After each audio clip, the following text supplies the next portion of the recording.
up, guys? Welcome to the first ever episode 197 of the Kind of Funny Gamescast. As always, I'm Tim Gettys, joined by one of the coolest dudes in video games, Greg Miller. Brap, brap. And the Reverend Jared Petty. A mere 3 episodes away from that 200 milestone. Yeah. And do we have guests planned? Do we have a cake planned? Do we have a live event planned? No, we none of don't. those things. But Portilla's here today. True. We do have a couple good Gamescast episodes coming up, though. We got our Game of the Year episode coming up. All right. We got a 2019 predictions episode coming up. Double all right. Yeah, This episode's going to be great. Last episode was great. Yeah, We've been on a tear lately. We've been on a roll. This pre-show was amazing. You can go to patreon.com/kindoffunnygames to watch this show live as it happens. Whoa. You can get it early. Tell them what was on the pre-show. You said you're going to compliment me on the pre-show. Go ahead and do it. I was going to get there. I just want you to do it now, though, dude. Well, I don't want to wait. Give me my dessert first. Give me my dessert first. If you are on Patreon and at the $10 level, you get to watch the pre-show at your leisure, and you get to see Mr. Astro, who came in here. His name's Aaron, yeah. Mr. Aaron from... Yeah, but like, you know, it's fun when we have a thing. I'm just helping you out, I I thought. played Mr. Astro on the Game Boy Advance, didn't I? Yeah. Like, that's what I thought, yeah. That was probably a THQ game, right? That makes a lot of sense because Yeah. it sounds bad. What did Mr. Astro show you, Greg? Mr. Astro came in with, as I'm looking right now through my thing to get to the press release, I believe it's the C40. The Astro there we go. Yep, Astro's C40 TR tournament ready PlayStation 4 controller. This is the one that got announced last week. You can pop off the faceplate, swap it so you have offset sticks. It's got the paddles on the back or the buttons underneath, so you can program that. It's got 12 hours of battery life. It's got you can dampen the triggers so they don't go down as far. It's like you only go down 40%. Many Me too. people calling this the Xbox One Elite controller of the PlayStation. I call it that in the interview where we talk about it and use it to play Assassin's Creed. But yeah, like I was thoroughly impressed. I really liked it. I like the heft of it. And I'm in. Well, to be able to see it and for more of that, check out the pre-show. Patreon.com/kindoffunnygames. You can get it right now. One big video. No, he's just explaining you can also replace the faceplate. Like that's the part that breaks most often on the controller. So they're actually swappable so that you can do effectively in-home repairs on the thing. Hell yeah. It's just pretty cool. It was super easy too. We didn't have to turn it off. We changed the stick set while the game was on. I digress. You go see it on the pre-show. Ladies and gentlemen, this is the Kind of Funny Gamescast each and every week right here on youtube.com/kindoffunnygames. We get together, talk about video games, all the things that we love about them. Like I said earlier, you can get the show early, even watch it live by going to patreon.com/kindoffunnygames. You also get the pre and post show there. A whole bunch of other goodies and stuff, including you could be a Patreon producer like our boys Matthew Fellier and Travis Barrett did. Bow, bow, bow, bow. Thank you very much for all of your beautiful money making this show happen. Getting towards the end of the year. A lot of video games. We are, dude. Lots of games. Playing a lot of cool Lots of stuff. them already been out. Cool random things. I want to get right into it because last week we did our Game Awards predictions episode. Correct. But it ran really long. So Hella long, some would say. I would say. So we're splitting that up into today's episode as well. But we also have been playing a lot of cool new games. So I want to talk about them. First off, you got to start. You got to start. Started off big. Super Smash Brothers Ultimate. A couple weeks ago, I flew out to New York to play the game. I played about 4 or 5 hours of it. Hot damn. Couldn't talk about it. It was like heavily embargoed. Couldn't even say I was there. Sure. Not too many people there. It was cool. It was a nice intimate. Intimate event. Yeah, I would say those. Were you the best player there? People. Did they do a tournament? Did you win? Wasn't so much like Shirtless that. Shulk took it all home. I wasn't the best there at all, for sure. Is Andre better than you? No one there. I've never played against him. Watching him play, he's good. Yeah. I don't know. Like, there was no pro level people there that I saw. Okay. Everyone was like, a bunch of dumb fucks like us. Got it, perfect. You know what I mean? We fit in. Like, that's not an insult to them. That's just observation. Putting us all in the same bucket. I appreciate it. Sure you just insulted them. So, fuck them. where did you leave off then? Where do you come away from for 4 or 5 hours Smash? We get there. We got about a 20-minute presentation. Was there a guy in a Mario outfit? Producers, no one in a Mario outfit. Right. One of the producers of Smash Brothers on the American side gave a presentation kind of running through all the highlights of the things that they announced at the Direct, the World of Light story mode or adventure mode, and Spirits board and classic mode and a couple things. Because classic mode wasn't really talked about in the last Direct. So Is that the one they teased? They were like, we'll talk about that more. No, that was World of Light. Last Direct, or 2 Directs ago, teased that. The last Direct showed My apologies. but they didn't really get into Classic. We knew Classic was in it. We just didn't know what it looked like. Okay. Yeah. In some very bizarre Japanese presentation that happened after the last Direct, they showed off Classic mode, but now we got to play it. So that was the whole thing. How they did the 20-minute presentation, and there wasn't anything like really mind-blowing there.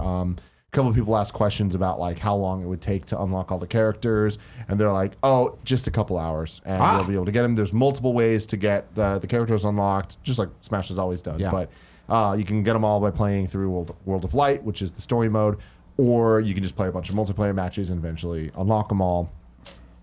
They're being kind of like KG over the specifics of it, but it's just KG like, Inafune. Mega Man is in this game. Think about it. Announcement coming. Think about Wow. it. What's the announcement? Yeah. He's cool. My number 10. Oh no. Not like No, not that. That will never happen. Anyway, we did the presentation, and that was cool, whatever. There was about 15 different kiosks set up, all of them with different types of game modes. I would say there was about 4 or 5 that were just straight up versus. And you could play one-on-one, you could play multiplayer, like up to 4 players. There was one giant TV that was set up for 8-player Smash. And then there was just divided up a bunch of stations for Classic Mode, Spirits Mode, and World of Light. So I got to cut to the quick here, Tim. Is this the greatest Smash Brothers of all time? Is this the brawl to end them all? I see. Okay, I think it's going to shake out being the best Smash of all time. Having said that, not in every way. Like, I don't know that Melee will ever be topped in terms of how beloved it is from a fighting game community standpoint. Like, they've really taken to Smash Wii U, and I think this is just going to push that even further. And at the end of the day, will be bigger then. Will it be better then? I don't know. But whatever. Are you saying the fighting game community doesn't like change? Yes, that's exactly what I'm saying. But I do think that they're making a lot of really smart changes with this to kind of treat the fighting game community, at least as I know it, with the respect of they're showing respect, and I'm hoping that the fighting game community shows them respect for the decisions they're making in order of them kind of thinking about all the things that have caused issues with Smash Brothers before, in terms of the limited amount of stages that are tournament viable, in terms of how few characters actually end up being in the finals of multiple Smash games. And they're like, hey, look, here's what we're doing to address that. And so I hope that the community kind of like latches onto that. And they kind of did with Wii U, so I'm expecting it to keep going from there. But for me, that's way beyond me. I'm not there. I'm about just playing the game, about the new characters, about the single player content. Starting off, the new characters, everyone I played, I'm like, I can't wait to get my hands on more. Incineroar, a character that most people, I think it's fair to say, aren't excited about as a character. We're just like, as a reveal, I mean, it's like, all right, cool, just another Pokemon, who cares? Super fun to play. Oh, really? Yeah. There's no other kind of grappler wrestler character in Smash Brothers. It's kind of weird, especially when there's like over 70 characters. But his play style makes a lot of sense. And the moment you pick him up, you can tell like he's going to be one of those characters that is not for beginners. It's kind of a Zangief-esque situation we got going on, where a lot of his moves put you in very precarious situations. One of his, I want to say it's up B, it might be his right B, but his up B, I think, he jumps and it kind of goes in an arc straight down, kind of like Tomahawk. Okay. Tomahawk And John it's Stockton. super easy to kill yourself accidentally. Oh, okay. Multiple times I was jumping, I was like, fuck, did not need Just to do right that. off a ledge. Yeah. Okay. It's kind of like the problem Wolf had in Brawl. But I was excited. I was like, oh man, I did not expect to be interested by this character. Seems fun to play.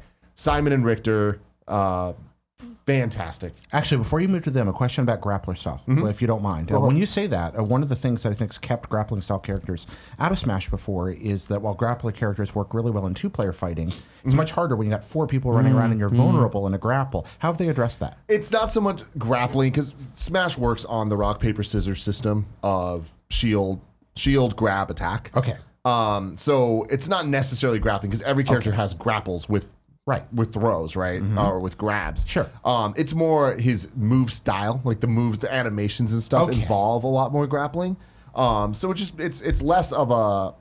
It's like Donkey Kong and Bowser would have been the closest things, because they have moves that they do kind of grab and like move the characters around. Thank you. It's a lot about positioning on the battlefield. That was what I guessed you meant, but I was curious, because when you said that, I was like, oh, that's But intriguing. Incineroar is cool. You saying Simon and Richter? Simon and Richter, man, it's like they play exactly like they're the ones I was looking most forward to as new characters, and I'm super excited to really be able to get my hands on it and dive in. Preview events are always weird because it's not the ideal situation you want to play the game. Yeah. So like a bunch of people were like, "Oh, I want to capture all the final smashes," and I'm like, I just want to play Smash right now. Like, I don't want to sit here and like. help Should have you said, fucking I don't get work on goddamn- your fucking channel, Andre Seegers. It wasn't- Fuck no, off. Gamesplane was fantastic. Some other Don't goals. even like put up a front right now. I'm trying we have to- a feud with them, and we're gonna settle it in Smash. I don't know, man. I'm trying I to think get at my this resume point over we've to them. so far managed What? to insult everyone who showed up at the event, the fighting game Not community, everyone. and now Game Explain. Yeah, I'm gonna keep it's going been a through good it. 10 minutes. Okay. No, they were super awesome. I spent the whole weekend with them, and they were super great. But Simon and Richter, both of them, it was hard for me to tell the difference between the two of them because it was so chaotic, and it was like 4-8. I love when this works out. 4-8 player Smash that we were doing, but I love the whip. I love his projectile game. Both their projectile game seems different than a lot of the other characters because it's less about the shooting directly, and there's more of like the arc of him throwing all of his different stuff. Yeah. Definitely like the play style. Ken, it's just Ryu, but it feels better. Like Ken seems more to fit my play style of speed and just the way he moves. Didn't play as Isabel. Don't really care to. I'm not a big. Do Richter and Simon feel like weirdly stiff but precise? They don't. Oh, It's interesting. like, you know how Mega Man felt exactly like Mega Man did? Yeah. These guys don't. These guys feel more like Smash Brothers characters. So they're more agile. Yeah, which I like. Yeah. It's cool. So more like Alucard in Symphony, maybe. Yes, Than like, okay. definitely. All right. I feel like I'm missing out on a couple characters that I played. Playing as Young Link and Pichu and a couple of the Melee guys was like super fun. Young Link, at least in the early game, seems pretty dominant. Yeah. Like seems like the best Link we've seen so far. Oh, wow. So I was like, well, okay, he actually seems viable. What but about anyways, Chad? Was Could Chad not play. available? Could not play Chad? Piranha Plant. No. Didn't have your amiibo. No. It was a final version of the game. They were saying it was near final, but like I think everyone was being weird about it. I think it was because of the Mr. Game & Watch situation. Where they had to Right. The take Native out American the reference. racist Yeah. thing. So I think that was the only reason that it's not final. But anyways, that was cool. New characters are great. Smash Bros is Smash Bros, right?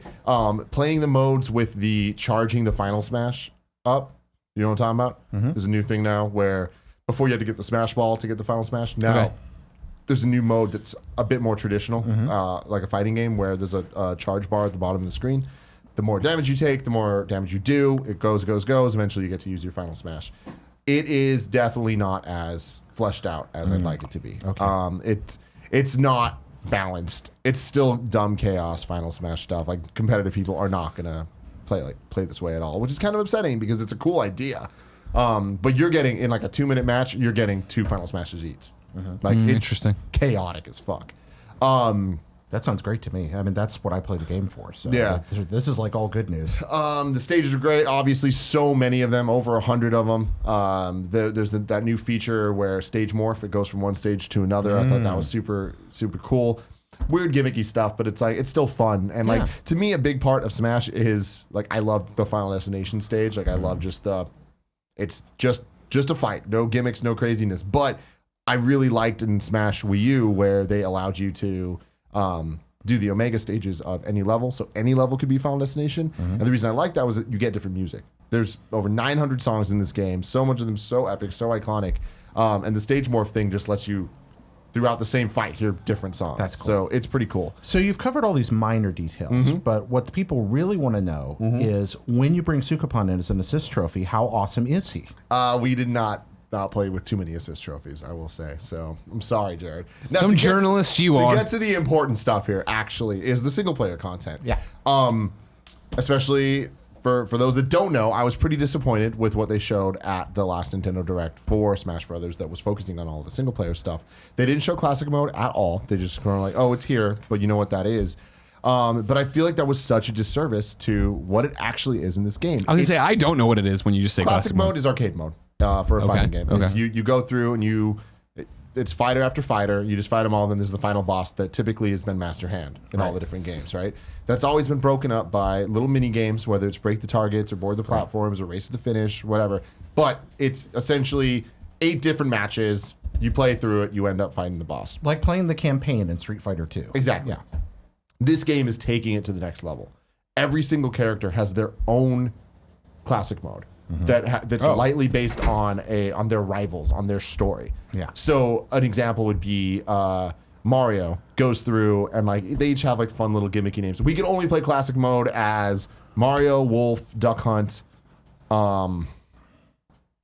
Captain Falcon, Falcon Punch, or one other one. I don't know. I played through the whole game as all of them. And I was shocked at how different each of the classic modes were. Because in traditional Smash Brothers games, they're all the exact same thing. Or it's like minor differences. Like, oh, instead of fighting against a herd of Yoshis, it's a herd of Kirbys. It's like, all right, who gives a shit? It's all story-based and character-based where... Is this for every character? Every single character has its own unique thing. And I'm like, this is great. Mario, you play through, and I don't remember exactly what his theme was, but it was something like his NES enemies. Oh, fun. Dry Bones. And so you play through, and like the first level, it's him versus Zelda characters that were from the original Zelda game. And then you go through, and it's all just Nintendo game characters, Fun, I like NES games. that. And then you end up facing, like, it's a match against you against all the Koopa kids. Tell me this is as fun as it sounds. It is. I mean, it's Smash and it's purist, but it's designed for characters, right? Yeah. And then it ends with a fight of him versus Bowser, and instead of facing Master Hand at the end, he faces Giga Bowser at the end. Oh, fun. And I'm like, that's great. Wolf's story story is not the right word to use, but his matches are based on characters that are returning. So each character is characters that have been cut from previous Smash Brothers. So the first one he faces is Ice Climbers. And then you go and you face Solid Snake. You face Young Link and all of them as you go through. And then his final boss is one of the bosses from the story mode in Brawl. So again, make a character making its return. But the unique bosses are super cool and interesting because it's like you don't know where you're going to end up. Playing as Duck Hunt Dog, you're going through, the final boss is Rathalos from Monster Hunter. Oh, nice. Whoa. And it's just like, I love how different it is, and it's just hunting, like this feels like there's actual thought put into this. Yeah. So I really appreciated that. I will say that the bonus mode sucks. Okay. It's a shitty version of Race to the Finish. We all wanted like a break the targets that was like per character. They haven't had that since Melee for good reason. There's 70 characters now. That would have been a lot of work, and that would have been crazy. But it's one of those things where I'm like, this bonus mode's not fun, so why have it here? Okay. Like, it's just kind of like tarnishes the experience, and it's really going to suck playing through 70 different characters, doing that mode over and over, and having that mode affect your score. Because the way classic mode works is you choose the difficulty now, but instead of just playing through the whole time, if you lose, your difficulty drops down. If you win, it goes up, and there's like a mural that you see, and the further you get, the more the mural you get to see. Nobody that was there like got even close to seeing the whole thing. Oh, I can't imagine. Yeah. How long is a classic mode? I mean, for the level we were playing at, because we were not going to the crazy ass difficulties, probably like 10 minutes. Oh, okay. Maybe 15 Fun. per character. But crappy minigame. Crappy minigame, and it's kind of sad. So I have a feeling that you're about to drop the big truth bomb of pain upon us, though, that something made you very dissatisfied. World of Light, which is the adventure mode. I'm going to say it right now, based on they only let us play up to rescuing 3 characters, which was about 30 minutes of content.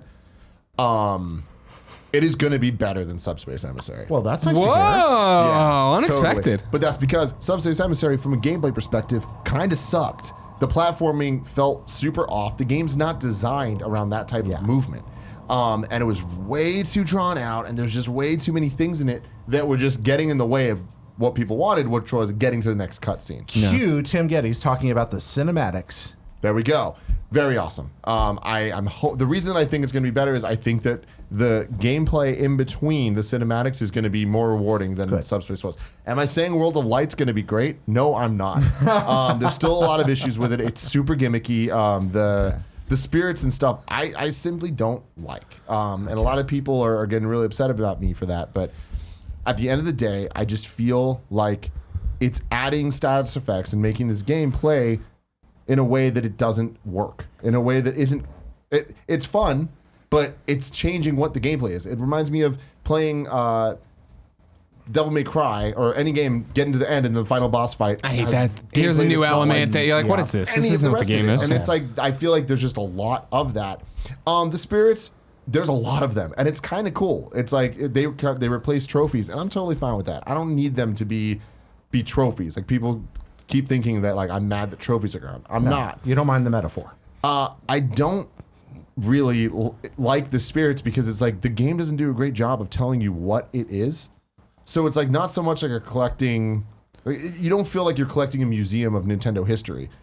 It really doesn't feel like, oh, here's a bunch of JPEGs of things that like I don't know what this is, you know. Yeah. And some of the status ailments and shit that it adds to your character, like it was fun, like I was saying, but it's like it was as fun as playing Melee and turning on lightning mode and everyone moves super fast. Like, but were the cutscenes as exhilarating and we didn't awesome get to as see you hoped? too many cutscenes. They were, I mean, yeah, they're as good as what we saw already for World of Light. All right. During the presentation, they were saying that like there is going to be more cutscenes, and in the menu, there's a thing that shows that there will be more cutscenes. But I don't expect there to be as much as Subspace Emissary. Right. So in that way, that kind of sucks. Well, they're more expensive to make now. They are, but I feel like they should have used budget there. Yeah, so do I. Instead of a lot of the other places they are. And then the other mode was Spirits Board, which is taking everything I just said that I didn't like about World of Light and making that the whole gameplay. Okay. Adding the spear grid from Final Fantasy X, which is kind of cool. Building out a little bit RPG elements, and there's a lot there, and it's going to give people a lot of things to do, which is cool. And I think it's going to be very well suited to handheld play on Smash Bros. But it's just not. It's not the core game. Like I feel like it's gimmicky, and I feel like at the end of the day, I would much rather break the targets or a proper event mode. And a lot of people are like, oh, it's just event mode on crack. I just want event mode without the crack. It's too much. Event mode was a mode that was in Melee and Brawl and even Wii U, where they would take classic matchups between characters or create scenarios that like kind of made sense for the world and be like, you have to beat Captain Falcon in less than 20 seconds because it's a race or something. Sure. It's like cool F-Zero. That makes sense. This does that, but it's like adds all these like weird buffs and nerfs to your characters that like just change the gameplay.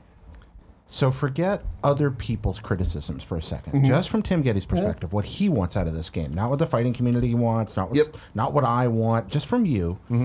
Is this, from what you've seen, the Brawl to End Them All or the Brawl to End Them All asterisks? It's the Brawl to End Them All multiplayer. Multiplayer. Yeah, Nice. Not single player. Okay. Yeah. And again, having said that, I still think that classic mode is fantastic. And having like that alone is going to be amazing. There's other stuff I just think brings it down. Okay. From my personal review and just the preview that I've had so far, I was like, everything that I thought I wasn't going to like, I didn't. No, this is something that I think until you've reviewed games for a while, it takes a while to sink in that you can add things to a game and make them worse. Yeah.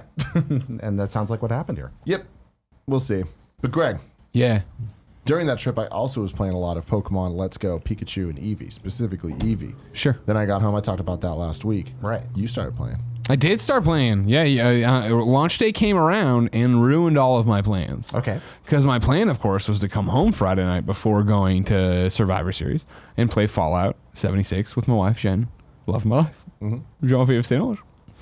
And instead what happened is she woke up Friday morning and realized it was Pikachu Day. Uh-oh. And was like, oh, you know what? I'm not going to play Fallout. I'm going to play this. Do you have code? And I was like, I know Tim's got the other, he's got Pikachu. And then I opened my email. I was like, oh no, I actually have 2 codes right here. Which one do you want? She hemmed and hawed, chose Pikachu. And then I was like, I'm going to install the other one to play because I want to be able to talk about it, obviously, and see what it's all about. But I'll probably Fallout like I usually do. Because of course I tried Soul Silver. I had the pedometer. I played for like probably a day. I don't even remember how far or anything about it. I remember nothing about that game. And so we went down to LA.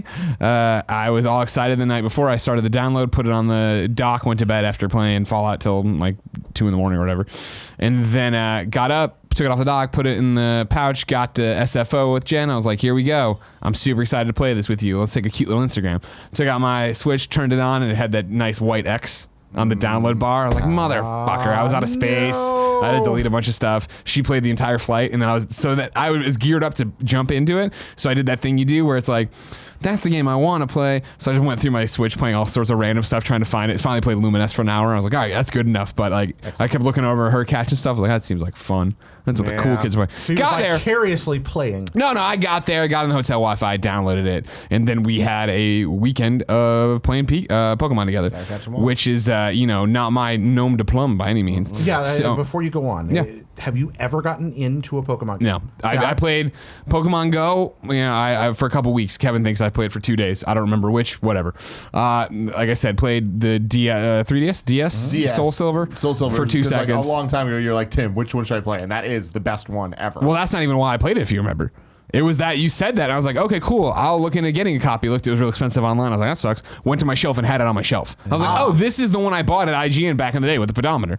And it never clicked and I never played it on 3DS. See, I want to live vicariously through you here, then, because I've tried 3 times to get into Pokemon. Yeah. Never have. Well, is this the one? I don't know. I mean, what are you looking for, right? Here's how it plays for me, right? We wake up Sunday morning. We're going to Survivor Series that night. And it's like, all right, cool. They're both here. We have time. Let's go to brunch. Brunch isn't open. Let's go to this coffee shop. We sat down the coffee shop with our Switches, got our coffees, and sat there like huge nerds and played, which I love being as a huge nerd and playing games with my wife. So, I had kicked it off the night before, but here's where I actually played.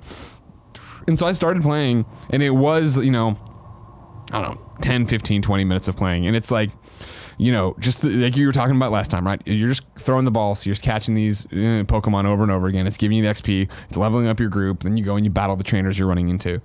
And I eventually stopped and I turned to Jen. I was just like, so stick with me. Explain it to me. Why do people love Pokemon? Like, I get it. I'm playing it right now. I understand the mechanics of it. I get it. Like, is the story great? Is there like something going to come? She's like, well, the story here is interesting. They're going to do some cool stuff because she remembers it from back in the day and all this stuff. I didn't realize how huge she was on Pokemon and how much like it meant to her growing up. And so she's running through. I'm like, oh, okay, cool. I'm like, cool. I feel like if I'm just going to be grinding in the thing, I'm going to go back to Octopath because I never beat that. I love Octopath. It's one of my favorite games of the year. And she just looks at me. She goes, no, you have Pokemon in there I can't get, so you need to go get those so we can trade. And I was like, oh, all right. And she did that, and it was like, all right, cool. Now I forced myself to play an hour, and it totally hooked. It hooked for me there. How grindy is it? Because I don't give a crap about the story. I don't think the story of Pokemon is ever going to invest me. Right. I've tried so you just want to see the level up and get new moves and do all that stuff? I want to level up and find new Pokemon as efficiently and fun as possible. Yeah. I want to play this game for maybe 15 hours and feel like I saw all kinds of new things, met new Pokemon, and then put it down and be like, that was fun. This, I think, might be what you're looking for. Excuse me, sir. You had the floor. You had the floor. You had the floor last week. I need order in the court. Cool, Greg, get me order in the court. Everybody calm down. Thank you, Cool Greg. Wow, what a bailiff. You know what I mean? Well, I think he's judge, jury, executioner. You know what I mean? Wow. He's judge, jury, and executioner? Judge, shooting, and executioner. Whoa. No, I agree with him. For me, I don't know why they never clicked. I just have, like, even Soul Silver, I just don't remember. I mean, I've seen Pokemon, I'm not stupid, but I mean, like, I don't have no thing to it. The mini game of just catching them, how are they going to break out of the ball, which is just Pokemon Go, which I'm familiar with because I did tinker with that for at least a little bit. Okay, cool, I got it. And it is giving me the endorphin rush of leveling up. And then, all right, cool, like, is it 10 people or 8 people, whatever? You got 6 people. Really? It's only 6? Peach in my party? Oh, wow, okay. I felt like there was a lot more than that. They're leveling up too. Do you want them to learn this move? Do you not want them to move? I'm just, in the story of, because I played the way back to, and I'm really excited to play, for 4 hours on the plane tomorrow or whatever. Like now people are using multiple Pokemon. We're doing all this stuff. I'm trading out. I'm starting to use the different things. It is what I think you want though of, cool. Oh, wow. I walk into a place and there's literally like, there's 7 Pokemon on screen. I can identify the ones I don't have and go for them, but then I can also sit there and grind on, well, sure, I'll just keep getting these Zubats. Why not? Like, they're good for XP or whatever. There's a million Zubats. You're so lucky, Greg, that you're playing this as your first Pokemon game. Why? So he just got through Mount Moon, which is the first dungeon in the game. I was talking about it last week. Yeah. So the bane of everyone's existence playing Pokemon is the random encounters. Sure. Like the whole game was designed around slowing you, and if you're in any tall grass, if you're in any I can't think of anything that's not tall grass. If you're walking through that, wild Pokemon are going to come random battles and get you, right? The problem with the dungeons is caves. Anywhere you are, they can pop up. Like a traditional RPG. It's not just the little areas, like the patches you can be in. And the problem is Zubats and Geodudes, but Zubats are the annoying, like, you're going to face literally 150 of these before this dungeon's over. Yeah. And it's like just the most fucking... That was the thing, at the end where it was like, oh, I'm down to 3 Pokeballs. Like, I just avoided the battles for people. I'm like, maybe I'm going to run into somebody before I get more balls, right? So I'm like dodging around people and doing it and stuff. It's giving me the endorphin rush of leveling up. I can see a whole bunch of different Pokemon. It's fun, like, after hearing you talk about these made up freaking animals forever of like, oh, oh, I know this guy. Oh, Slowpoke. Okay, cool. And then you get to this, and it is like, hey, I've got to do a new gym, and it's like, or yeah, right, yeah. I got to the gym, and who's this person? Oh, she's in the water. She's a water person. And I'm gonna have to have a level 15 Pokemon. Cool. All right. So cute. I'm not ready for this. I'm ready for it, but I'm not. Like, I want to actually go get more stuff. I want to come in every time and just crush. Like I am doing the grind thing where I'm running into other trainers like, you want to fight me? And I'm like, sure, kid, who likes shorts. And we go in there, and sure enough, this kid's got like a level 3. I'm like, you're an idiot. And a level 14 dude just rules them. You know what I mean? Like that's the life I want in this Pokemon world. I'm so excited to talk to you next time because like I'm not going to see you for a couple days for the Thanksgiving. You figure I'll put an additional probably 8 hours in by the time when I get back. That's gonna put you real deep into the game like that. Right now you only have 1 badge. You're working on your second. Yeah. There's 8 in the game. You'll probably be around working your way to 7, I would say. And like all the story elements and all the like distractions, because the brilliance of Pokemon is you're like, it sets you up story-wise. You're like, you understand what's going on. You got to get these 8 badges, and you start getting them. But then it's like, that's all that you want is to get to the next badge. Yeah. But the game's brilliant at distracting you from doing that and having enough side quests that are actually part of the main quest. Yeah. That you're like, oh, well, I thought I was going to get to the next city because it's right there, get the next gym, but I got dragged to this other place, and there's this story thing I have to deal with. Does it ever right make now. you angry when that happens? Like, No, because it's like the things, for the most part, feel interesting and cool and build the world out to be not just like, I'm just a dumb kid fucking walking around catching animals. I love that school of game design. It goes all the way back to the first real like JRPG, which is Dragon Quest. And if you remember the very first screen of Dragon Quest, there's like the castle you start at, there's a river, and like 2 squares away from you on the NES is the Dragon Lord's castle. You're looking at it from the very beginning of the game, but you can't get there until the end. The whole game is a circuitous trip and all these side quests. And it's that driver. Every time you restart, there it is. You're like, that's where I'm going. Yeah. But you're going off and doing it. And it works really well to like entice you. Yeah. Playing a lot more of the game over the last week, I How many badges do you have? I'm at 7. Okay. Yeah. Playing through it, I'm just like, I'm very interested in what next year's Pokemon game is going to be, because I do feel like this game solves a lot of the annoyance issues that Pokemon games have had in terms of the grindiness, and there's just a lot of quality of life stuff that this game does super well. Yeah. However, on the other side of it is I'm just a little disappointed that this is like your first entry to this, because Well, I tried to enter before, remember, and it didn't click for me. So if this clicks, then great. yeah, but it's like it didn't click because you didn't make it. It didn't click until you pushed yourself just far enough for it to click, and I feel like that would have happened with the other ones. Well, let me ask you this, because this I really have wondered about it since you started describing this game. I mentioned Dragon Quest a second ago. Pokemon and Dragon Quest extremely similar. Pokemon is modeled on Dragon Quest. And Dragon Quest XI, the most recent one to come out, did feature on-screen enemies, identifiable from a distance the entire time through, completely got rid of random battles, let you choose who you would fight, gave you the ability to knock away enemies you didn't want to fool with. Do you think Gen 8 is going to focus in on that, remove I hope so. some of the grindiness and I make hope that a so. mainline Pokemon feature because it's present in this game that way? I do think they will. I do hope that they will. I do think that they need to change up the Go mechanics a bit more and like not. It needs to be more traditional, not fully traditional, but more traditional. But my biggest problem with this game is the aesthetics of it, where it's like I love how it looks like the cartoon, but it lacks an edge that even the old cartoon had. Like when you look at the backgrounds of the cartoon, just like the way the trees look and like there's like a watercolor aesthetic to it all that like where that like dealt with shadows and allowed it to like have this feel of like, yeah, it's like a kid thing, but like there was something to it that wasn't all just cotton candy. Okay. And I feel like that Pokemon Let's Go Pikachu and Eevee, everything feels like perfectly plastic cotton candy. That's And fair. even the bad guys, even Team Rocket, like Jesse and James, the Team Rocket characters you see. I've met them. So this game is based on Pokemon Yellow, which was the 3rd Pokemon game. So it was Red and Blue, or Red and Green in Japan. And Pokemon Yellow was kind of like almost the Game of the Year edition, I would say, but it was based on the cartoon. So they added a bunch of elements from the cartoon that weren't in the original games. The original games just had Team Rocket, Jesse and James weren't characters. They were characters from the TV show that they brought in. And adding them kind of makes it a bit more like kiddie already. Yeah. And seeing them in this game, see the way that they look and like the way that they talk, everything about it, I'm like, this just feels not threatening. Kind of looks like a phone game. Kind of. Yeah, like a mobile honestly. game. That kind of doughy aesthetic that it's like everything is beautiful. And it's like Team Rocket's some dark shit. Like they're slaving Pokemon and like forcing them to Meowth fight. seems pretty happy.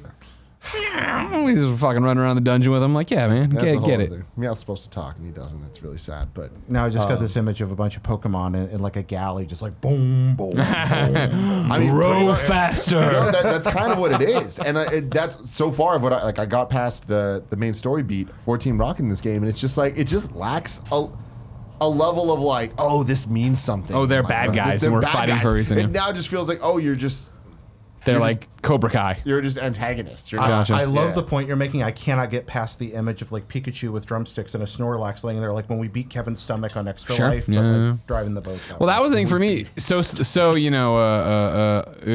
throwing me for a loop is, I made Jen in the game. Like, I was like, none of the guys look like me, so I'm not gonna bother naming myself. And made Jen, right? And then it's like, oh, name a rival. I'm like, oh, the rival's Greggy. And then this guy's so nice. He just keeps giving her stuff and stuff. I'm like, oh man, why'd they call him a rival? And I understand you can be rivals but be friends, but it sets up the idea that you're not. It sets up the idea that Are you he's aware gonna. this is a huge issue in the communities? No, not at yeah, all. yeah, It sets up that he's gonna baton me in the knee at some point. The director came out with just like, here's the reason why the rivals have been nice and friendly the last couple generations, and it's like, I don't like your reasoning. It's What's the all reason? It's all just like to appeal to kids, and it's everything that we don't want to hear as big ass grown baby men. You know what I mean? Sure, Because totally. that is the other problem. Is everything I'm saying about Team Rocket and like lacking this thing. Your rival was an asshole. And it was just like he was. Now I'm hoping the guy I next hope to they get Gary, together at the or end, Blue. just like Greg and Jen in real life. Blue. Did you meet Blue yet? I don't The guy know. wearing purple.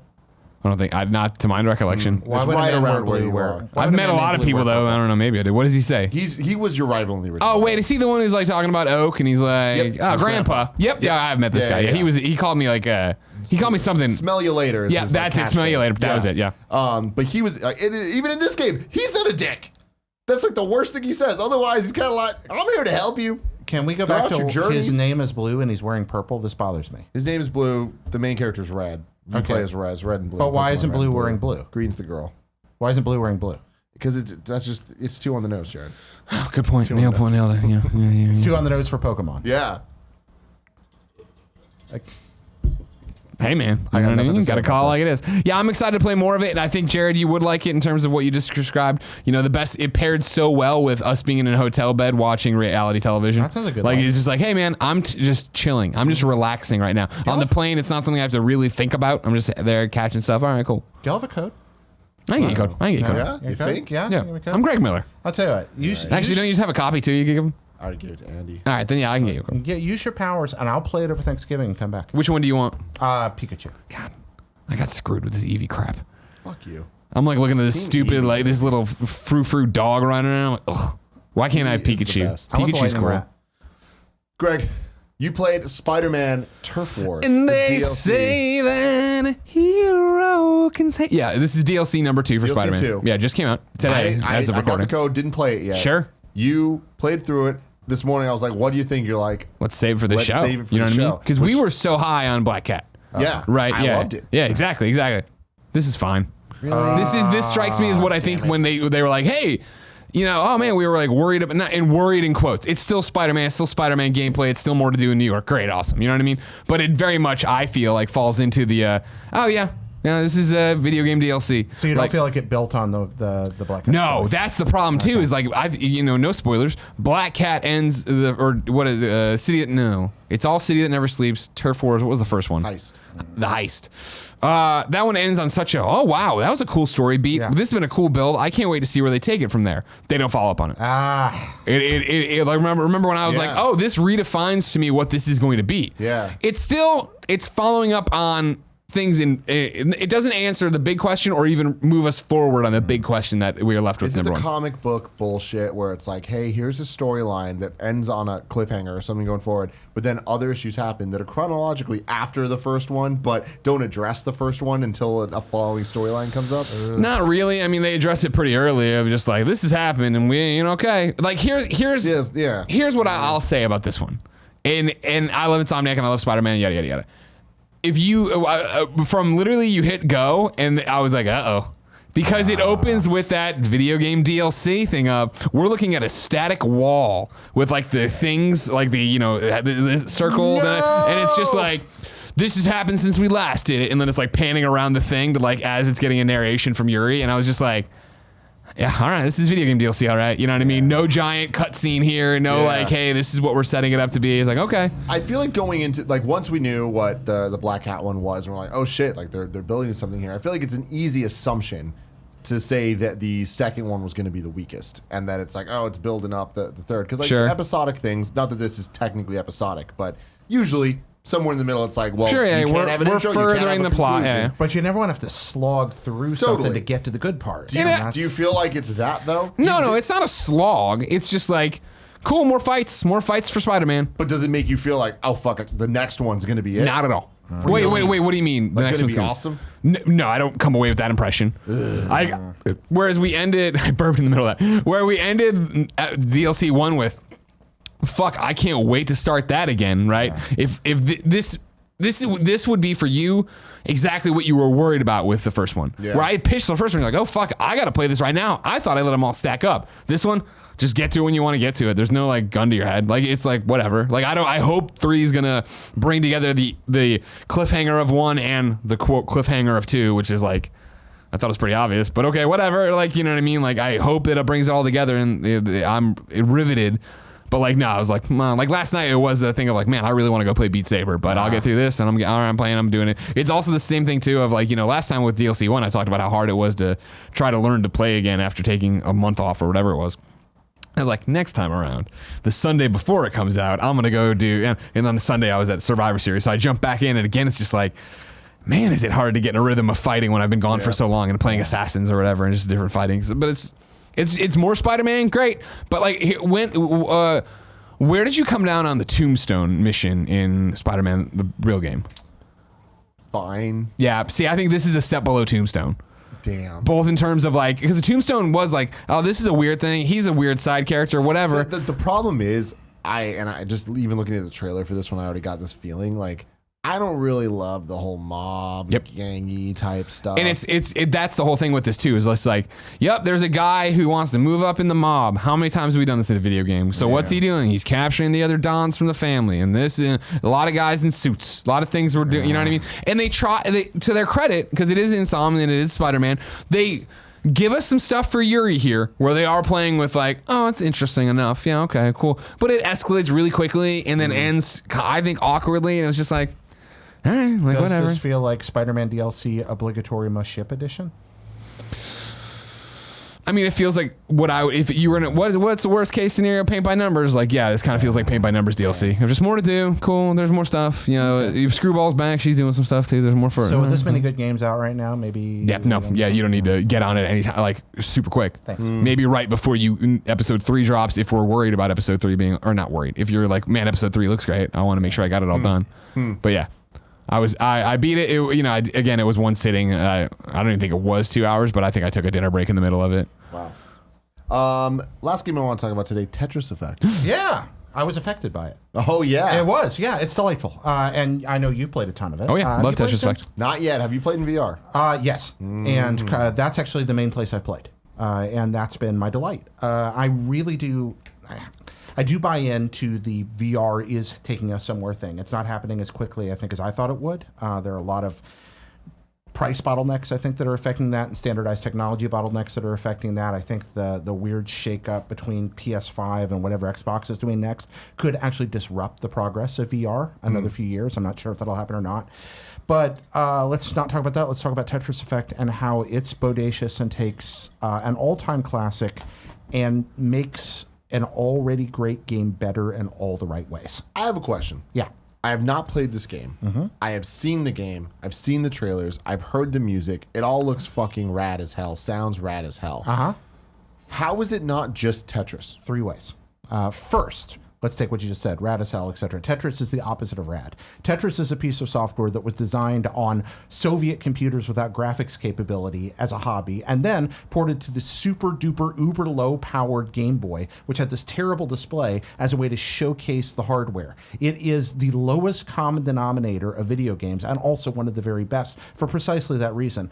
This game gives that formula an opportunity to shine that it has never had before. Even the most stylistic remakes of Tetris before this one pale in comparison to how beautiful and how audiologically wonderful this game is. Second, significant gameplay change is the fact that, like other rhythm games from its creator, it is dynamic.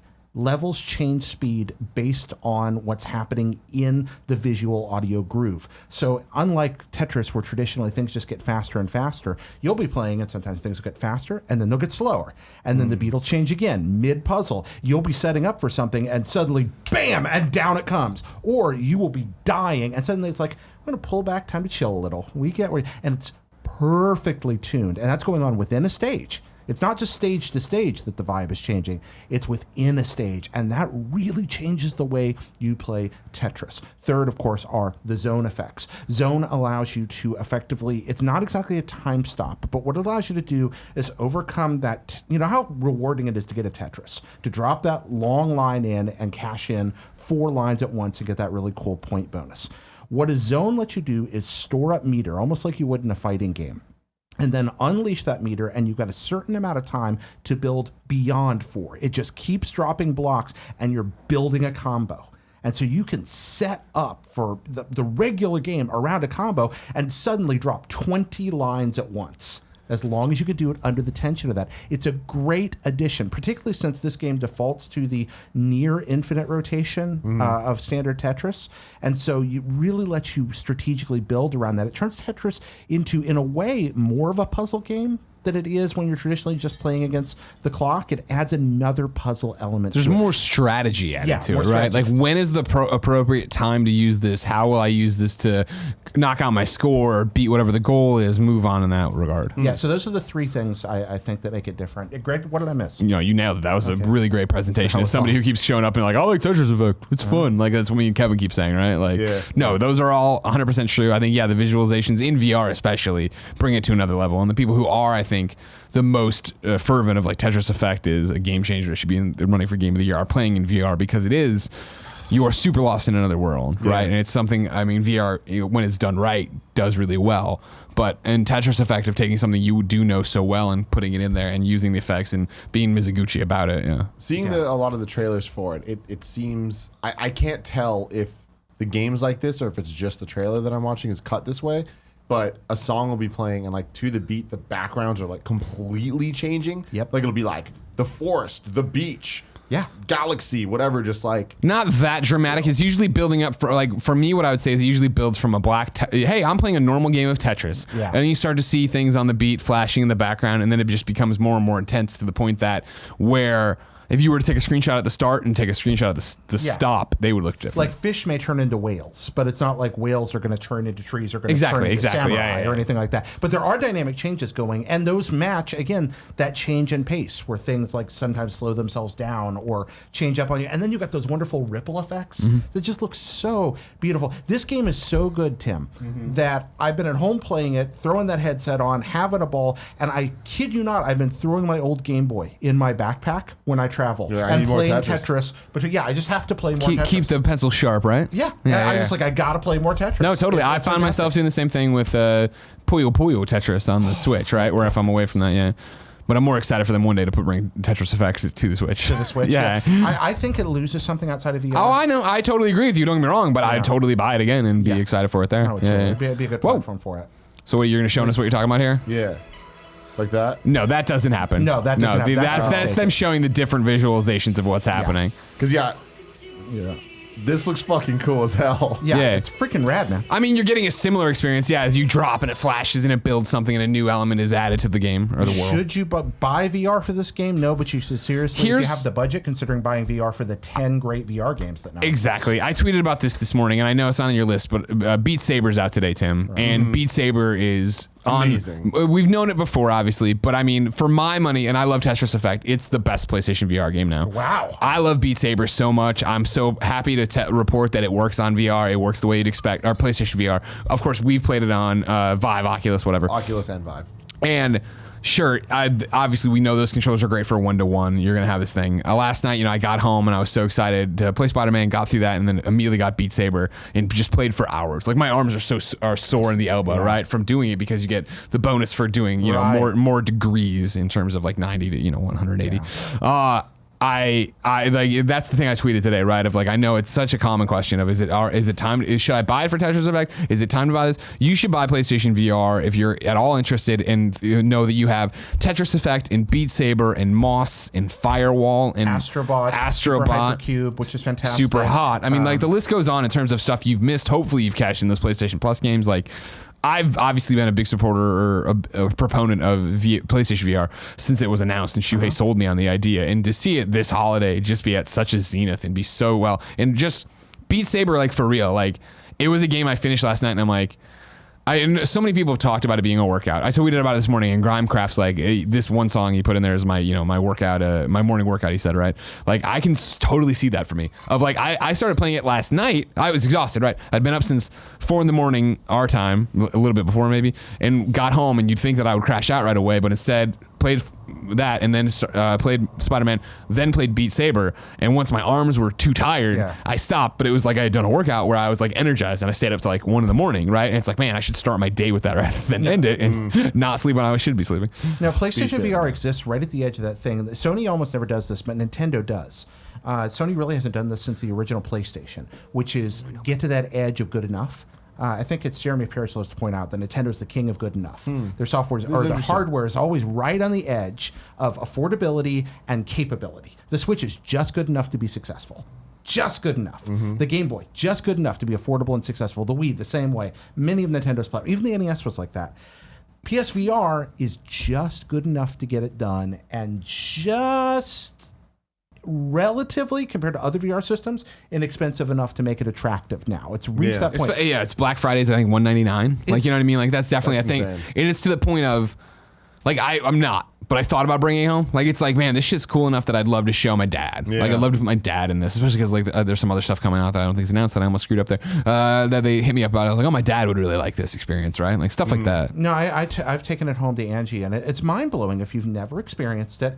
It is not as good, quote unquote, as Vive or Oculus. 100% correct. Yeah. And you know what? It doesn't matter. No, it just doesn't matter. And they have the library. I mean, granted, the library is shared for the most part. Yeah, for the most part, most of the best games are available or make their way to PlayStation. Some of them start there. Like, you know what I mean? Moss started there and then went the other way. Effect started there. Exactly. Yeah. We'll and I think, Beat Saber, there's an argument to be made if you had both, then no, for sure get on the other ones because of visual fidelity, but then also the PC song library. Right now, PlayStation VR has 10 songs, I think is what it is, but they're doing expansion packs. I know, but I'm just putting it out there. I want to make sure, but I'm not the guy playing this for the song, like to hear a million different songs. I'm the one playing it because I've always loved the rhythm kind of games, right? But for me, there's such a disconnect of keeping the beat with my fingers and jumping around and playing when I'm swinging lightsabers, like last night, right? Like it's me, Portillo on the couch behind me, Lucy in her room, right? And I'm out there in these headphones. It's probably pitch black, and I'm like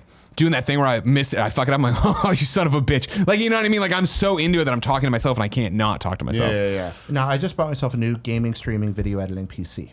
Yay. And I intend to stick with PSVR for my VR. It's good enough. I don't need to buy another headset.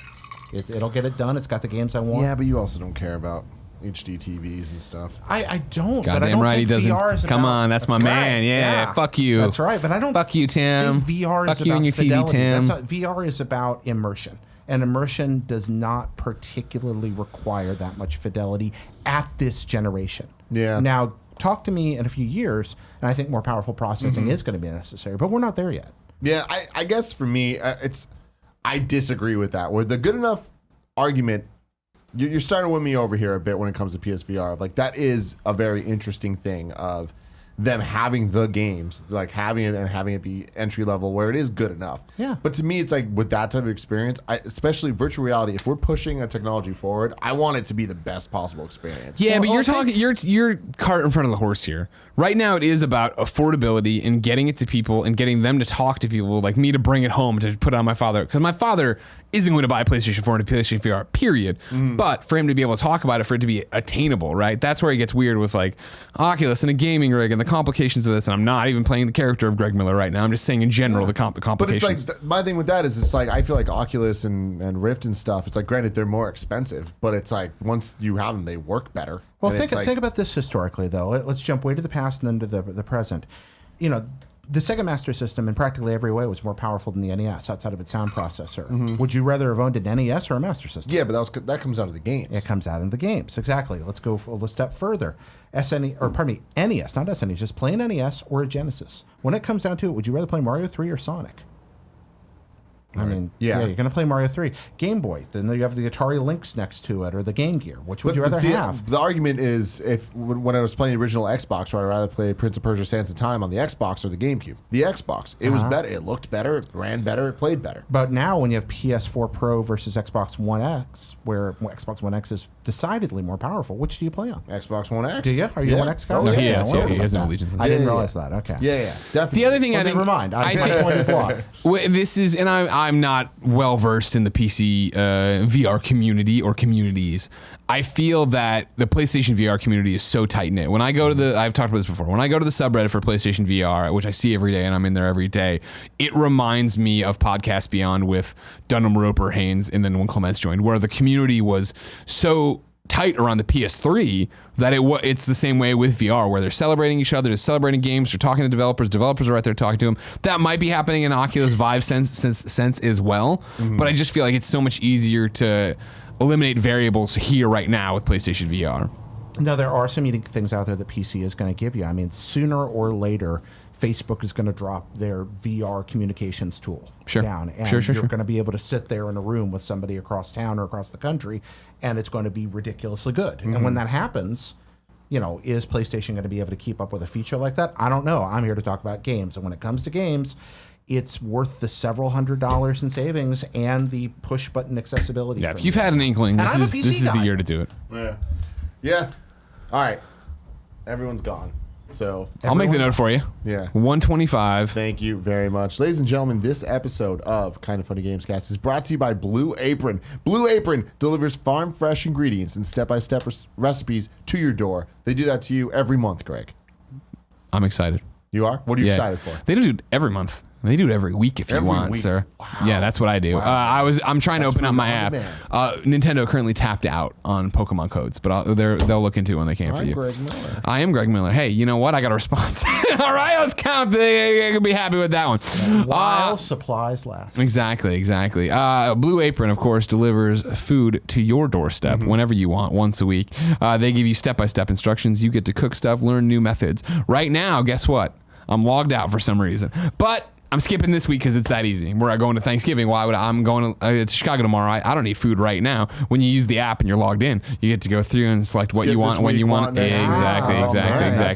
You get it step-by-step instructions. I do 3 meals for 2 people a week. I love it. Yeah. What's been the best meal you've had recently? Again, I still stick by those quesadillas I made that one time. We were doing that gaming marathon. They taste like Taco Bell quesadillas. Ooh-wee. We also they did a Kung Pao chicken recently, maybe a sweet and sour chicken. I forget which one that we liked a lot. Dinner in as little as 20 minutes.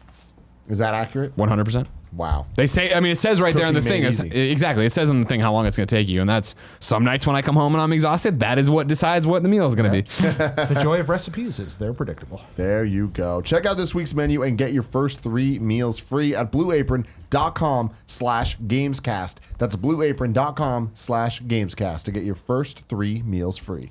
Blue Apron. A better way to cook. Thank you, Greg. Thank you. Also, shout out to Movement. Here's the thing. You know them for their sunglasses. You know them for their watches. Cool, Greg? You big on that Movement? Oh, yeah.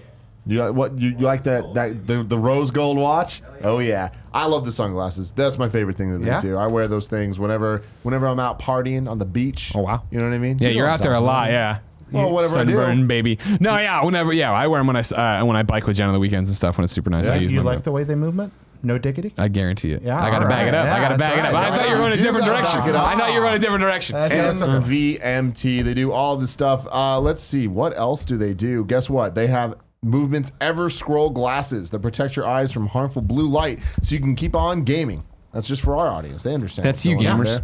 there. And you also look great doing it. It's true. My favorite thing about the Movement glasses, Movement watches as well, but Movement glasses specifically, is they look as good as a ton of the other brands that like people have grown up loving. And it's like they are so much cheaper. When you're looking at watches, these start at just $95. You're looking at $400 to $500 in department stores for very similar looking things. It's silly. Don't And be especially silly. now. Movement's cool. People like They Movement. help us. They do. They do.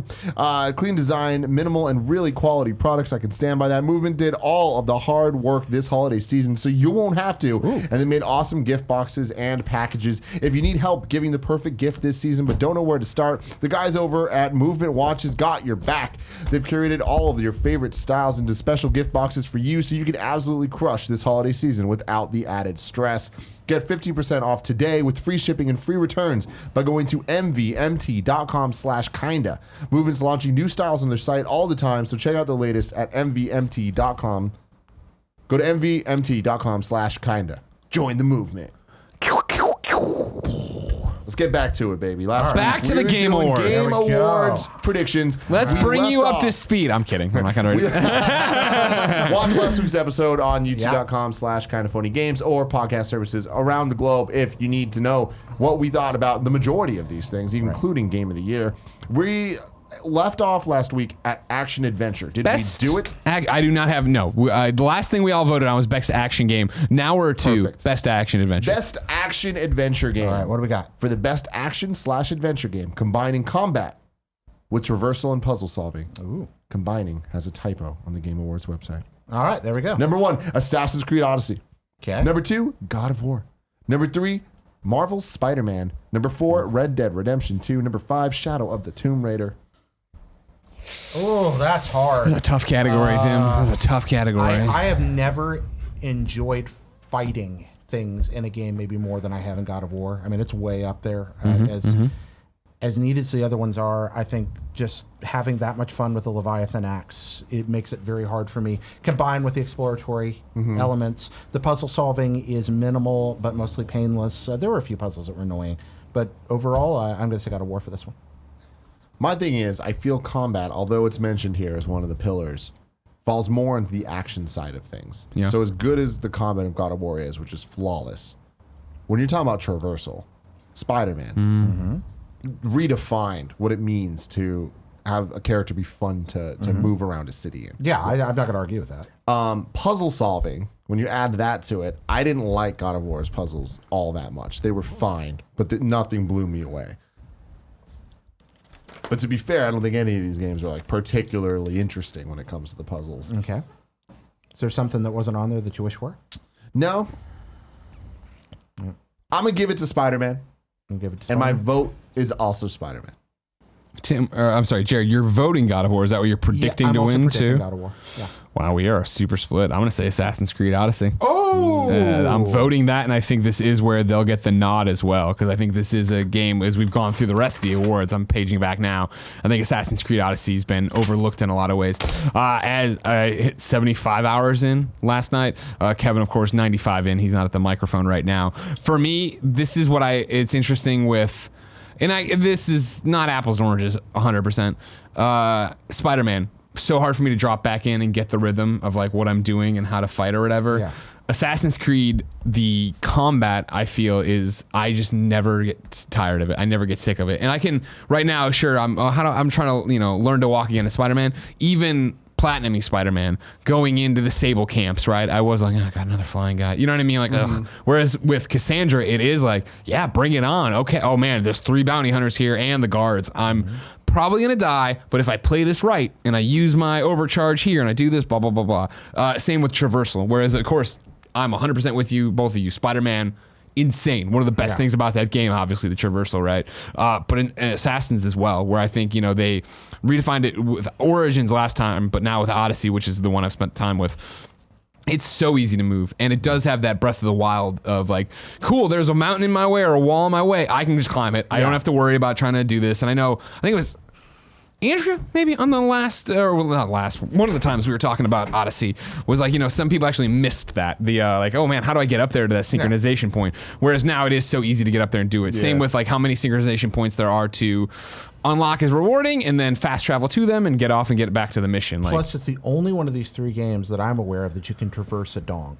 And I think that you can traverse the dong. Many dongs in this game, actually. A few different dongs in here. So I think that's worth a bonus point. And then I'm kind of with you, though, of like, well, puzzle solving. No, nobody really. I don't think. But also, like, I hate it when you try to get too clever with that shit. Yeah, me too. I feel like Spider-Man is my prediction because of what you're saying. Same about thing, it. right? It's like it's just not going to win.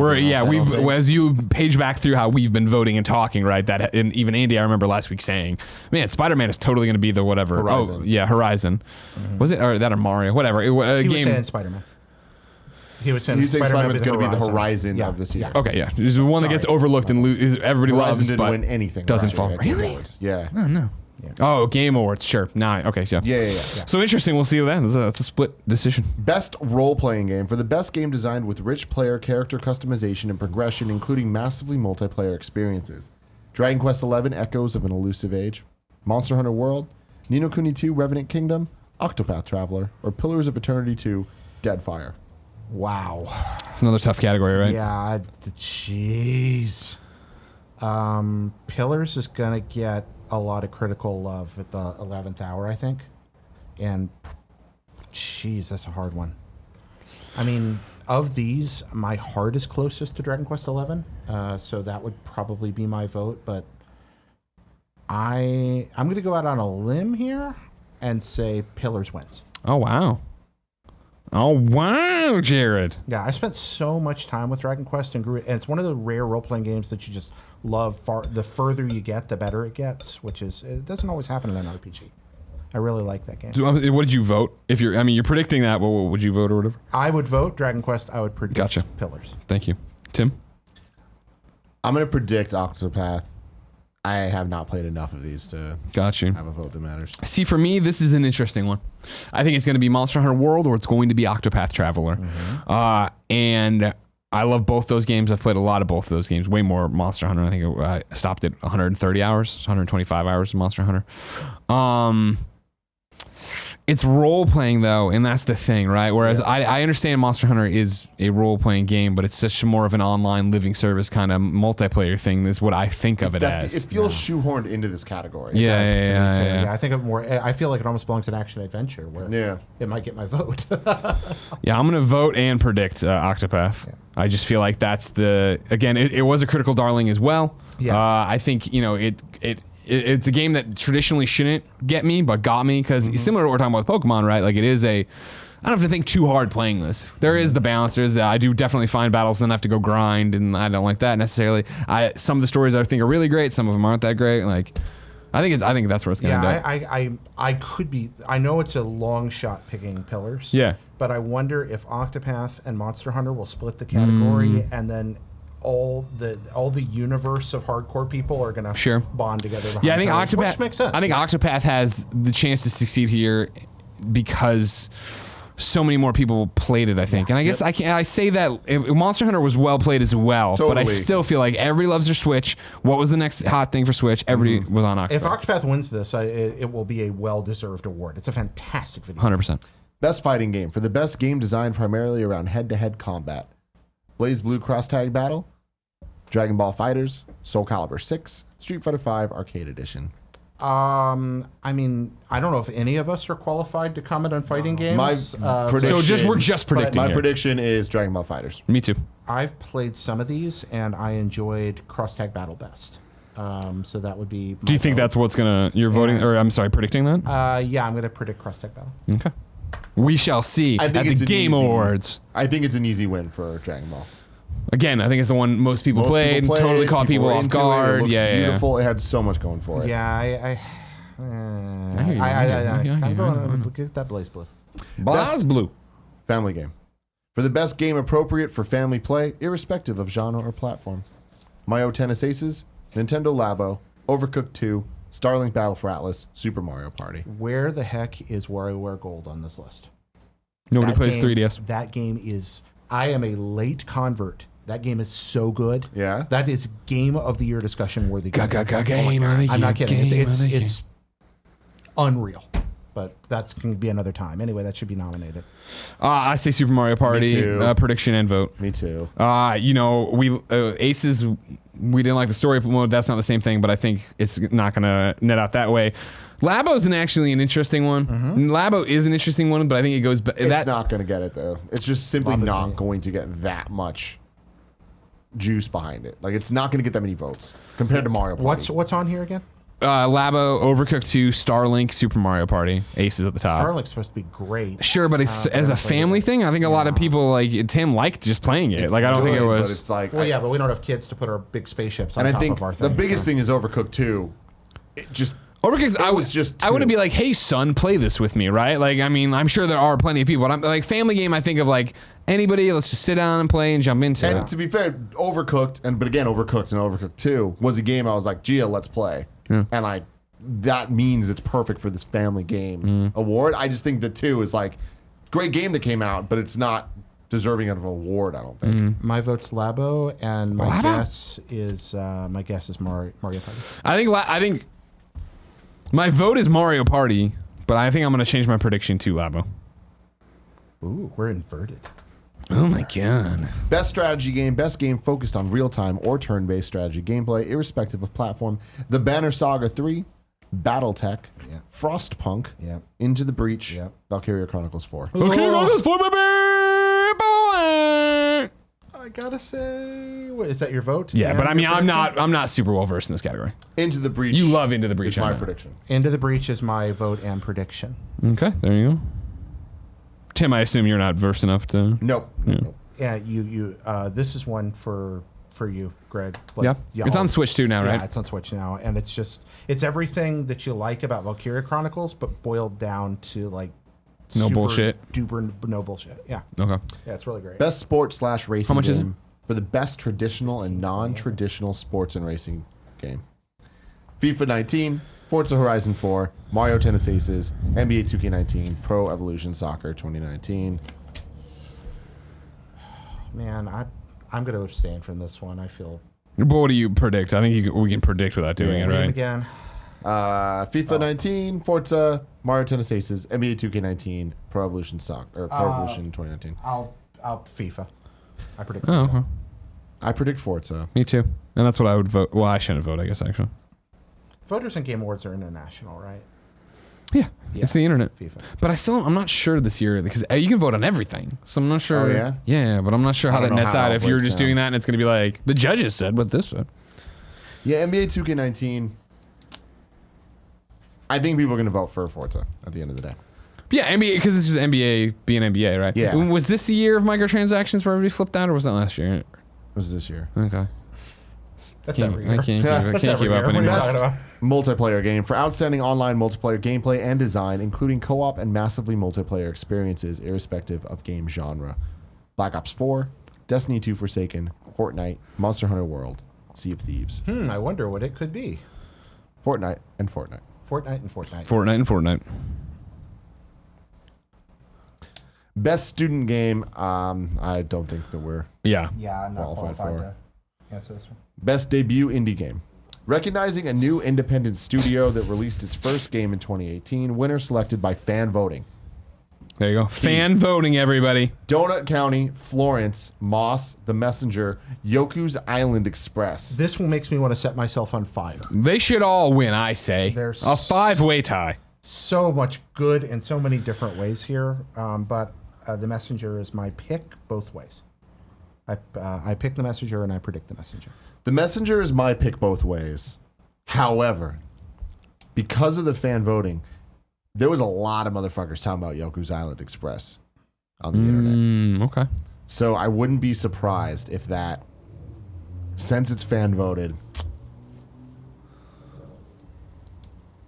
You already said it. You already locked in. I wrote it on the page. The page is done, sir.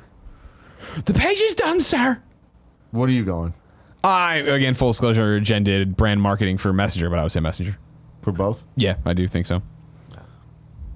But you're right. Fan voting is a huge portion of that. That's an interesting thing. Yeah, and I just don't know if Messenger has that type of market penetration. That's a great point.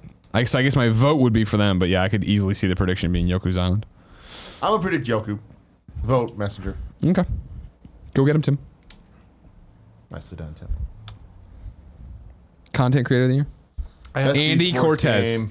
I only vote for people with real names. Best esports game. There's no one here with real names. Don't even bother. Any of the esports one, we're definitely not your people for Best that one. esports player, blah, blah, blah. Best esports team, no. Just go to Best content esports creator. That's the next thing coach. I think it's outside of... Best esports event. Best esports host. oh, that's Golden Boy. I wonder if he's going to win. I'd like to think so, but I'm not versed enough, but I hope so as a friend. Shocks girl. But people also love Golden Boy, our friend. Content creator of the year. Jesus Christ. Come on, man. I'm really waiting for the Howard Cosell of esports. Like, Dr. Lupo. I can't believe what I'm Myth saying. Ninja. Pokemon.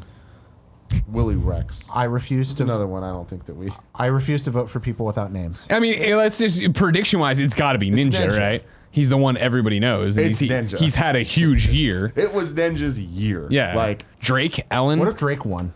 Just instead of voting Ninja, everyone wrote in Drake. Jeff Keighley would be destroyed. I don't think so. Really?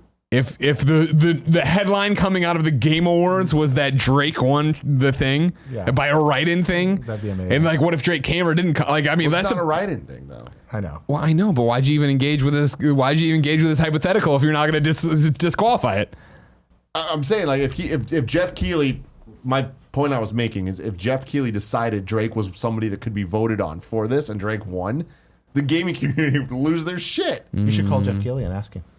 Hey, Jeff, Greg, would you feel if Drake was in the running for this? Yeah, definitely. He's like, I'm very busy. This is a All right, hard and then award show. now to put together." finally, now it's the most fun part. We're going to end the show on this. Our predictions for announcements That's right. for Game Awards. Ooh, I want to go. I'm excited. Metroid Prime 4 trailer. Yep. Yep, I think that's definitely happening. Now let me one up that. Metroid Prime 4 trailer with announcement of Metroid Prime Trilogy, or not? I'm too cowardly to commit. I'm too cowardly to commit to that. Let's do our predictions a little bit differently than we normally do. Okay. I'm gonna throw them out, and then we're gonna bet on if it's gonna happen or not. Okay. Okay. All right. Couple things to keep in mind. They're for the first time ever with Game Awards, they have this whole marketing push of worlds will change, and like they have custom CG graphics and all this crazy shit. They're really, really hyping things up. Sure. Largest lineup of new game announcements in the show's history. There's a lot going in here. No PSX, which means games that might have been there are now going to be here. You figure, PlayStation, if they have something to say, they'd want to say it. Let's start. Marvel. Ooh, Avengers, right? Do we No. see Avengers here? No, we don't. I don't think they've got something to show yet. Yes. So these are all getting time codes? No, just predictions. Got it. Yeah. Oh man, that's a Purely good based on that one. on my gut, but I No, don't- no, I don't totally, think they've got totally, anything to show totally. yet. I mean, there might be like a logo, but there's we're not. I would gonna count. I would see- count that. That counts. That Yeah. definitely does count. Oh, really? I think so. I'm gonna say yeah. I'm going to say yes for Avengers. I'm gonna say no. Harry Potter from Rocksteady. No, Or from WB. I know what you mean. WB. It's an American show. No, you save that for something a little more international, I think. I think it's E3. Yeah, I don't think they do it here. Rocksteady. In general. Yes. Wait, did you say Harry Potter from Rocksteady? And then now you're going to that's why I fucked Rocksteady? up. I said Harry Potter. My apologies. Warner I was like, Brothers. wait a second. I see what you're saying. Because, well, Rocksteady published the other, or Warner Brothers. Anyways. I'm going to say no Harry Potter. Yes, Rocksteady. I'm going to say no Rocksteady. I'm going to say no Rocksteady as well. Even though now no, I'm still with you. Yeah, no. I had Rocksteady on the brain when I said E3, but I still don't think I changed my Harry Potter prediction for that that RPG thing they were showing, right? Any major PlayStation thing that we typically would have seen at PSX. So like a new Last of Us trailer. New Last of Us, Ghost Death of Stranding, Tsushima. Ghost of Tsushima. Yes. Death Stranding I'm going to have as a separate. Oh, my apologies. My apologies. Yes, I think we'll see something that would have been a PSX otherwise. I don't know. I feel like it's a mixed message. Yeah. You know what I mean? If we're taking the year off because we don't really have anything to show to that thing, and then be there to show something. Granted, of course, you can't have a PSX with one announcement, one thing. Yeah, you can't. But that's still you still loaded, want to be part of that right? conversation, right? Yeah. Yeah, you say something. What is it? Ghost of Tsushima or Last of Us? I mean, like, you're also overlooking, is it just going to be Days Gone?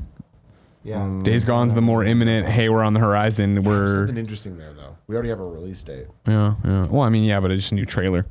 Yeah, but I don't count that as major. That's just marketing at that point. Okay. You know what I mean? Okay, no, fair. Like, that's a commercial. That's not Oh, you an wouldn't announcement. regard a trailer as major? For Days Gone? Yeah. A game that we've seen like 10 trailers for? Yeah. I don't think, unless they announce like a major actor or actress as part of the game, I feel there needs to be an announcement. Well, it's hard for like if there's a Ghost of Tsushima trailer, for example, would you count that as major? No, not unless it has. Okay, so I may be guessing wrong here. Then, all right, I got to rethink my thing because I would have considered something like that the kind of thing you would get at PSX. Yeah. I don't think a PSX is a place where you get a lot of big announcements. So, okay, under those criteria, I'm going to say no. No. I'm going to say no. For PlayStation having something major there. Yeah. Yes, you're correct. I think that's a no. Death Stranding announcing a new character, new actor or actress. I say no because I Yeah. feel like again that's so big that like PlayStation would have been like, no, we can't follow up our announcements that way. I will say, oh, that would count as a big PlayStation announcement, or wouldn't? Yeah, that's why I said I wanted to take that out because like Yeah. Kojima and Game Awards are so Yeah, you know what? hand in hand. I'm going to say yeah. Okay. I'm going to say yeah. Yeah. So for Nintendo, I just have Nintendo question mark. What do we think is going to happen for Nintendo? I feel like the safe bet is Metroid Prime. Yeah, Prime 4. But do you agree, Greg?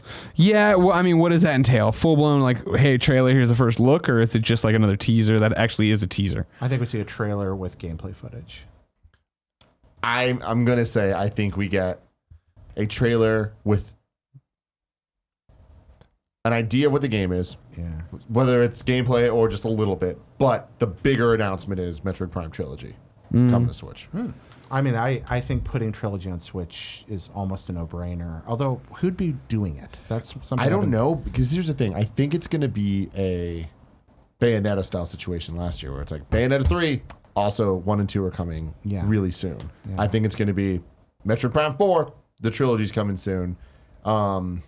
It could even just be made by like the guys that did What was it? what are they named? What about Blue Point? Blue Point? Blue Point, yeah. So Blue Point's on here as, Yeah, as Blue a Point would question. work. The rumors from them has been that they're working on something that's big, and that they also are doing their own thing too, right? Yeah. Isn't that the Blue idea? Point would be perfect for something like that. I don't think it'd be them. I think it'd be, I'm blanking on their name. Starts with the G. The guys that did the Ocarina of Time 3D. Oh, I forget what they're called too. Geno's East. Okay. Yeah, it's like riveting radio here. Look at that. What are those guys called? The team I am talking about is Grezzo. Okay, Grezzo. Grezzo. Yeah. I could see it being like Grezzo or something They like just that. did Luigi's Mansion. Yeah. Yeah. I wonder. We have to see what Koichi Ichi is up to. Yeah, so Metroid Prime. Do you guys... That- we think we're seeing 4. I would, if Metroid Prime 4 is not shown with a trailer of some kind, probably with at least a little pinch of gameplay in a corridor or something, I will be shocked. Because the next good opportunity for that is 8 months from now at E3, because that is an American market game. It's also Nintendo, though. They don't need They could do a E3. direct. They could do a direct whenever they wanted for it. could do But I that. also feel like take the pop here and then make a direct. Yeah. So I think you do a trailer, but I don't think it's got gameplay. Like, well, you're talking about like fast, like You 2D need things. something more than just the logo. Well, I'm not no logo, but I think it could be, you know, A cinematic. Yeah, Is that a Samus running, something's chasing her. Morph Yeah, ball yeah. through something. Exactly, yeah. That's the kind of thing I'm thinking about. So I really do feel like this is our game. Metroid is, along with Castlevania, Metroid is our game. Yeah. And Nintendo knows it as well as anybody. This is a great forum to show off. that Totally. game. Gears 5.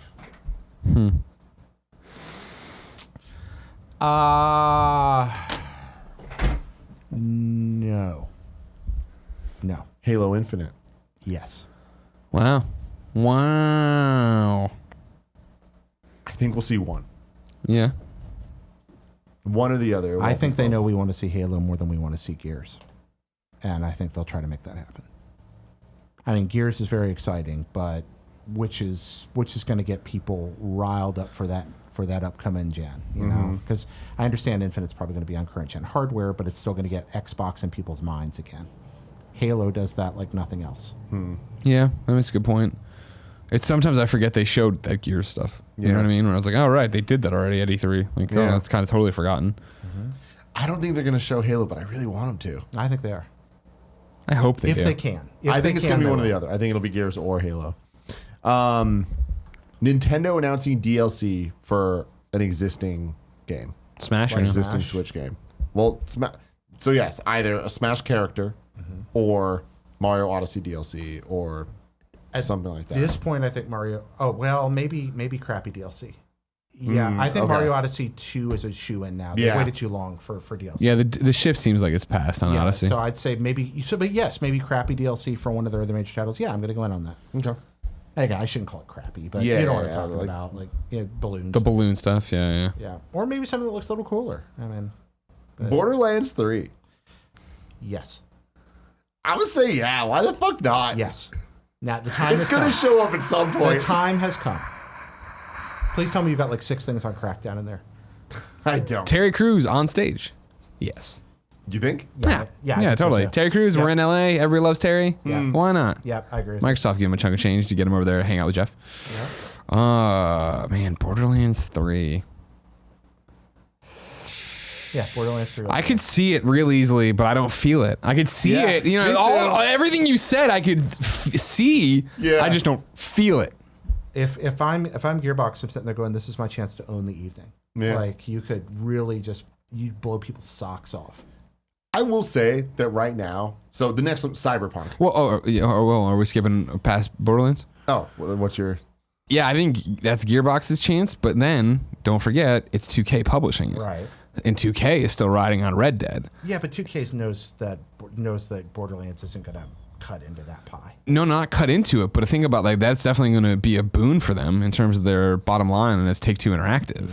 And so I feel like you could ride the Red Dead wave of stock. You don't need to get in the way of that. That's like a why? thought. And when we do it now.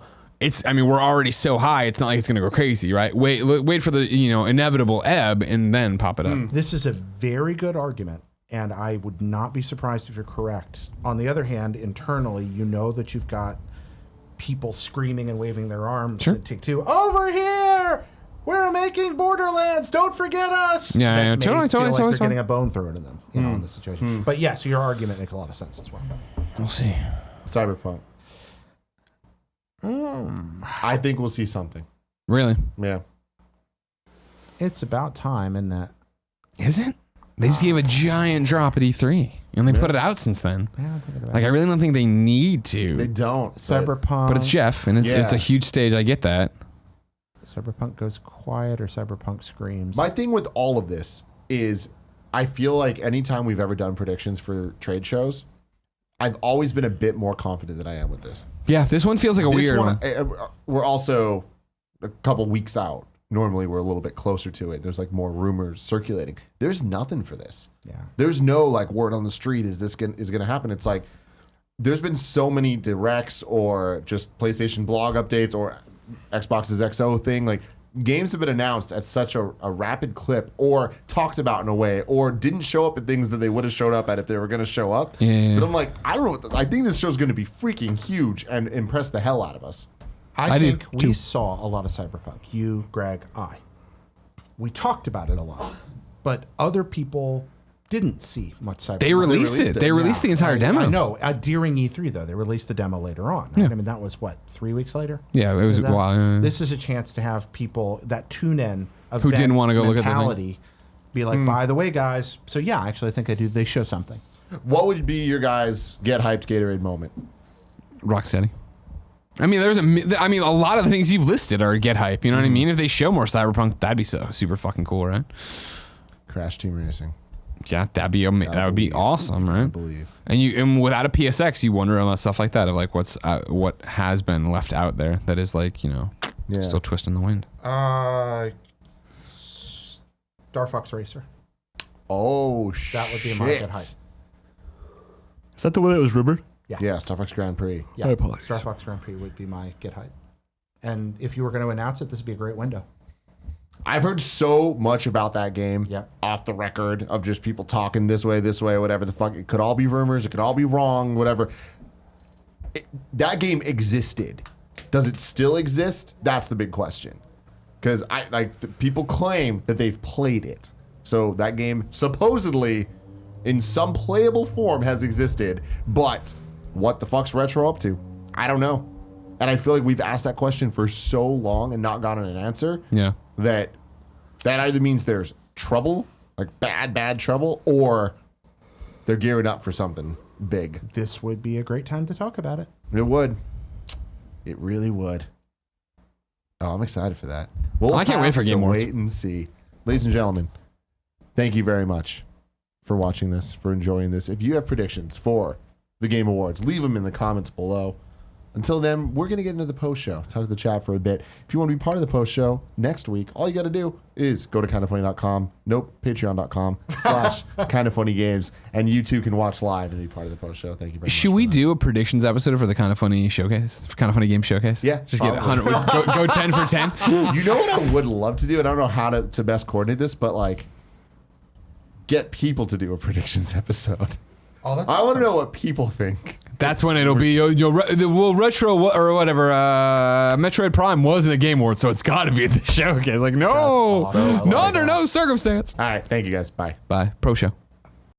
Ladies and gentlemen, I hope you enjoyed that episode. Click here to subscribe to Kind of Funny Games. Click there to subscribe to Kind of Funny. Click there to support us on Patreon. Watch the pre and post show and all that good stuff. And click here just because you like me.